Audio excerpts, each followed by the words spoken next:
നമസ്കാരം. വലിയ വാർത്തകൾക്ക് പിന്നിലെ യഥാർത്ഥ കഥകൾ നമുക്കിവിടെ വിശദമായി ചർച്ച ചെയ്യാം. ഇതിന്റെയൊക്കെ തുടക്കം 2026 ഫെബ്രുവരിയിലായിരുന്നു. ഇന്ത്യൻ സ്റ്റോക്ക് മാർക്കറ്റിൽ ആരും പ്രതീക്ഷിക്കാത്ത ഒരു വലിയ സംഭവം, ഒരു വൻ വിൽപ്പന. നിക്ഷേപകരൊക്കെ ശരിക്കും ഞെട്ടിപ്പോയി. എത്ര രൂപയുടെ നഷ്ടം എന്നറിയാമോ? 1,90,000 കോടി രൂപ, അതായത് ഏകദേശം $50 ബില്യൺ. ഇന്ത്യയിലെ ടോപ്പ് IT കമ്പനികളുടെ മാർക്കറ്റ് വാല്യൂവിൽ നിന്ന് വെറും കുറച്ച് ദിവസങ്ങൾ കൊണ്ടാണ് ഇത്രയും വലിയൊരു തുക അപ്രത്യക്ഷമായത്.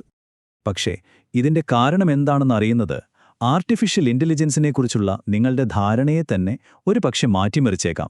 ഇതൊരു സാമ്പത്തിക മാന്ദ്യം കൊണ്ടോ കമ്പനികളുടെ പ്രകടനം മോശമായതുകൊണ്ടോ ഒന്നുമല്ലായിരുന്നു. അല്ല, ഇതിനു പിന്നിൽ തികച്ചും പുതിയ ഒന്നായിരുന്നു. ഓക്കെ, അപ്പോൾ നമുക്കിതിന്റെ വിശദാംശങ്ങളിലേക്ക് കടക്കാം. ഈ $50 ബില്യൺ തകർച്ച ശരിക്കും എത്രത്തോളം വലുതായിരുന്നു എന്ന് നോക്കാം.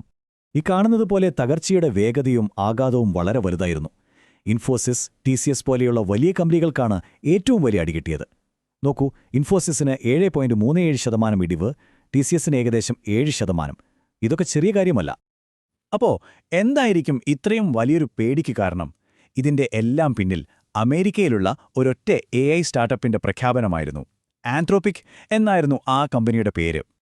ഈ ആന്ത്രോപിക് എന്ന് പറയുന്നത് ഓപ്പൺ AIയുടെ ഒരു പ്രധാന എതിരാളിയാണ്. അവരുടെ തന്നെ പഴയ കുറച്ച് ജീവനക്കാല തുടങ്ങിയ കമ്പനി ക്ലോഡ് എന്ന പേരിൽ ഇവർക്കൊരു AI മോഡലുണ്ട്. അവരാണ് ടെക് ലോകത്തെ ശരിക്കും ഞെട്ടിച്ചുകൊണ്ട് ഒരു പുതിയ പ്രോഡക്റ്റ് അനൗൺസ് ചെയ്തത്. അവരുടെ പുതിയ ടൂളിന് കോർപ്പറേറ്റ് ലോകത്തെ സങ്കീർണമായ ജോലികൾ വരെ ഓട്ടോമേറ്റ് ചെയ്യാൻ കഴിയുമെന്നായിരുന്നു അവകാശവാദം. അതായത് ലീഗൽ കോൺട്രാക്റ്റുകൾ പരിശോധിക്കുന്നത് മുതൽ സെയിൽസ്, കസ്റ്റമർ സർവീസ് വരെ. അപ്പോഴാണ് എല്ലാവർക്കും ശരിക്കും പേടിയായത്. കാരണം AI ഇനി വെറുമൊരു ചാറ്റ്ബോട്ടല്ല, ഇന്ത്യൻ IT കമ്പനികളുടെ നട്ടെല്ലായ ഉയർന്ന ശമ്പളമുള്ള ജോലികൾ ചെയ്യാൻ കഴിവുള്ള ഒന്നായി മാറിക്കഴിഞ്ഞിരുന്നു. ഇത് ശരിക്കും IT ഇൻഡസ്ട്രിയുടെ നിയമങ്ങളെ തന്നെ മാറ്റിയെഴുതുന്ന ഒന്നായിരുന്നു. നമുക്ക് ആ വിഷയത്തിന്റെ കാതലിലേക്ക് വരാം. എങ്ങനെയാണ് ഈയൊരു ഉപകരണം പരമ്പരാഗത IT ബിസിനസ് മോഡലിന് ഇത്ര വലിയൊരു ഭീഷണിയാകുന്നത്? വർഷങ്ങളായി IT കമ്പനികളുടെ ബിസിനസ് മോഡൽ വളരെ സിമ്പിളായിരുന്നു. ആളുകളുടെ എണ്ണത്തിനനുസരിച്ച് പണം വാങ്ങുക. അതായത് കൂടുതൽ ആളുകൾ ജോലി ചെയ്താൽ കൂടുതൽ വരുമാനം. എന്നാൽ AI വന്നതോടെ ഈ കളിയങ്ങ് മാറി. ഇപ്പോൾ ആളുകളുടെ എണ്ണത്തിനല്ല പ്രധാനം, കാര്യക്ഷമതയ്ക്കാണ്. കുറഞ്ഞ ആളുകളെ വെച്ച് കൂടുതൽ ജോലി ചെയ്യുന്നവർക്കാണ് ഇനി വില.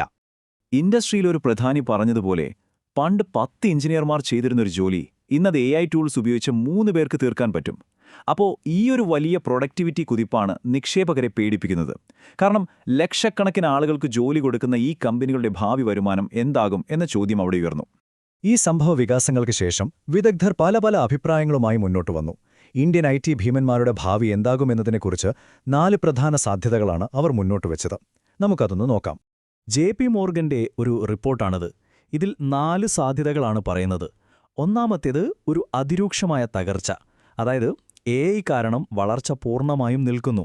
അങ്ങനെ വന്നാൽ സ്റ്റോക്കുകൾ 30-40% വരെ ഇടിയാം. രണ്ടാമത്തേത് അത്ര മോശമല്ലാത്തൊരു തകർച്ച. പിന്നെ മാർക്കറ്റ് ഇപ്പോൾ തന്നെ ഈ കുറഞ്ഞ വളർച്ച ഉൾക്കൊണ്ടു കഴിഞ്ഞു എന്നൊരു വാദമുണ്ട്. അവസാനമായി ചെറിയൊരു മെച്ചം പ്രതീക്ഷിക്കുന്ന ഒരു സാഹചര്യവും. പക്ഷേ ഈ ഓഹരി വിപണിയിലെ കണക്കുകൾക്കപ്പുറം ഇതിന് വലിയൊരു മാനുഷിക വശം കൂടിയുണ്ട്. ഇന്ത്യൻ IT മേഖലയിൽ ജോലി ചെയ്യുന്ന 50 ലക്ഷം ആളുകളെ ഇതെങ്ങനെ ബാധിക്കും?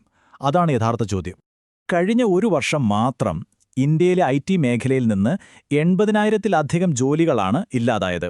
കമ്പനികൾ AI റെഡി ആകാനുള്ള ശ്രമത്തിന്റെ ഭാഗമായാണ് ഈ പിരിച്ചുവിടലുകൾ നടക്കുന്നത്. അപ്പോൾ ഇതിനൊരു പരിഹാരമില്ലേ? വേൾഡ് ഇക്കണോമിക് ഫോറത്തിലെ വിദഗ്ധർ പറയുന്നത് നമുക്കൊരു പുതിയ സാമൂഹിക ഉടമ്പടി വേണമെന്നാണ്. അതായത് കമ്പനികൾ പുതിയ സ്കില്ലുകൾ പഠിപ്പിക്കാൻ മുൻകൈയെടുക്കണം, കാലത്തിനനുസരിച്ച് ജോലികൾ പുനർരൂപകൽപ്പന ചെയ്യണം. അങ്ങനെ പുതിയ കഴിവുകൾ നേടുന്നവരെ കമ്പനിക്കുള്ളിൽ തന്നെ പുതിയ റോളുകളിലേക്ക് മാറ്റണം. അതാണ് വഴി.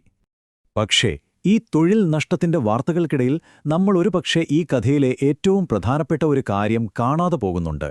ഈ AI യുഗത്തിൽ ഇന്ത്യയ്ക്ക് മാത്രം സ്വന്തമായ ഒരു രഹസ്യായുധമുണ്ട്. അതൊരു വലിയ അവസരമാണ്. നമുക്ക് വളരെ ലളിതമായൊരു ചോദ്യം ചോദിക്കാം. ഇന്ന് ലോകത്ത് ആവശ്യത്തിന് ടെക് കഴിവുകളുള്ള ആളുകളുണ്ടോ? അമേരിക്കയുടെ മാത്രം കണക്കെടുത്താൽ ഓരോ വർഷവും ഏകദേശം 2 ലക്ഷം വൈദഗ്ധ്യമുള്ള ടെക് ജീവനക്കാരുടെ കുറവാണ് അവിടെയുള്ളത്. ഇത് പറയുന്നത് US bureau of labour statistics തന്നെയാണ്.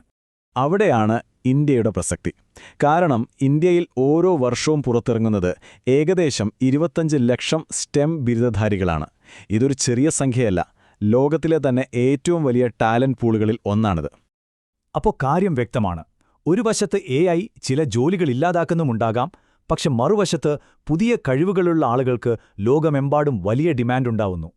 ഈ ഗ്ലോബൽ സ്കിൽ ഗ്യാപ്പ് നികത്താൻ ഇന്ത്യയെപ്പോലെ കഴിവുള്ള മറ്റൊരു രാജ്യം ഇന്നില്ല.